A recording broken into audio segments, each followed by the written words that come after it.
영상을 보기 전 혹시 컴퓨터 앞에 너무 오래 앉아 있지는 않았나요? 팔을 뻗고 고개를 돌려가며 스트레칭을 한번 해봅시다. 웬 간섭이냐고요? 마침 간섭에 대해 얘기하려던 참이었답니다. 영국에서는 2000년 밀레니엄을 기념하기 위해 밀레니엄 브릿지를 건설했습니다. 그리고 2006년 6월 개막식에 참여한 2000명의 행인이 다리를 건너기 시작하자 다리는 옆으로 심하게 흔들리기 시작했죠.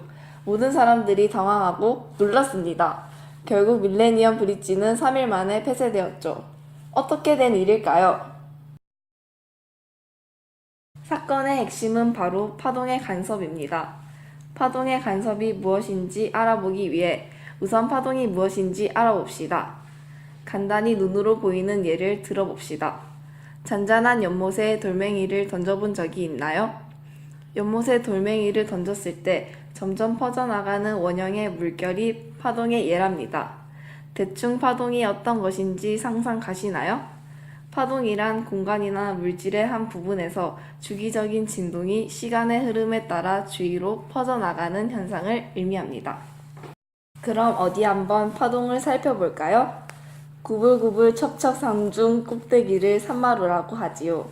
그와 같이 파동 위에서 가장 높은 부분, 즉 파동의 중심에서부터 거리가 최대인 것 중 높은 부분을 마루라고 합니다. 산마루와 반대로 깊은 산을 산골이라고 합니다. 파동에서 가장 낮은 부분, 파동의 중심에서부터 거리가 최대인 것 중 가장 낮은 부분을 우리는 골이라고 부릅니다. 진동 중심에서 마루나 골까지의 높이를 우리는 진폭이라고 부르고 주기가 시작하는 시점부터 다시 반복되는 시점까지의 길이, 즉 마루에서 마루까지의 길이나 골에서 골까지의 길이를 우리는 파장이라고 부른답니다. 1초 동안 매질의 한 점이 진동하는 데 걸린 시간을 진동수라고 합니다.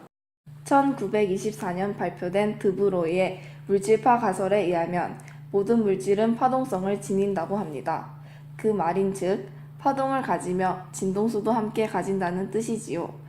그리하여 각 물체가 가지게 되는 고유한 진동수를 우리는 고유 진동수라고 부릅니다. 여기까지 파동에 대해 이해했다면 드디어 본론인 간섭에 대해 이야기해봅시다. 파동의 중첩은 2개 이상의 파동이 진행 중에 서로 만나 파동들의 변이가 겹치거나 포개어지는 등 합성되어 그 모양이 변하는 것으로, 즉 파동이 서로 중첩될 때 중첩된 파동의 진폭이 커지거나 작아지는 현상을 말합니다. 파동의 간섭에는 2가지 종류가 있는데요. 바로 보강 간섭과 상쇄 간섭입니다. 보강 간섭은 중첩되는 파동의 위아래 방향, 즉 변이 방향이 같아서 합성파의 진폭이 중첩되기 전 각 진폭의 합과 같아지는 것입니다. 파동 A와 파동 B가 만나 합성파 A 플러스 B가 되는 것이지요. 상쇄 간섭은 그 반대로 중첩되는 파동의 변이 방향이 달라 합성파의 진폭이 중첩 이전의 각 진폭의 차와 같아지는 것입니다. 파동 A와 파동 B가 만나 합성파 A-B가 되는 것이지요. 그림과는 달리 둘 중 하나의 진폭이 더 큰 경우에는 큰 진폭의 변이 방향으로 그 차만큼 진폭을 가지게 됩니다. 다시 영국 런던 밀레니엄 브릿지로 돌아가 봅시다. 다리가 흔들린 이유는 앞서 언급한 파동의 간섭 중 보강 간섭과 관련이 있습니다.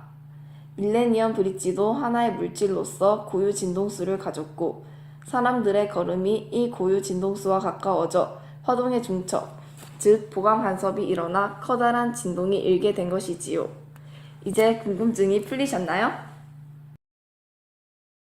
이외에도 프랑스의 앙제 다리 붕괴 사건, 서울 테크노마트 사건 등 밀레니엄 브릿지와 같은 파동과 관련된 사건이 많답니다. 이처럼 파동의 힘은 어마어마하답니다. 우리들의 삶 속에 깊이 박혀있는 원리, 파동. 여러분도 영상에서 설명드린 파동의 개념을 활용해 눈 크게 뜨고 생활 속 파동을 탐구해보아요. 시청해주셔서 감사합니다.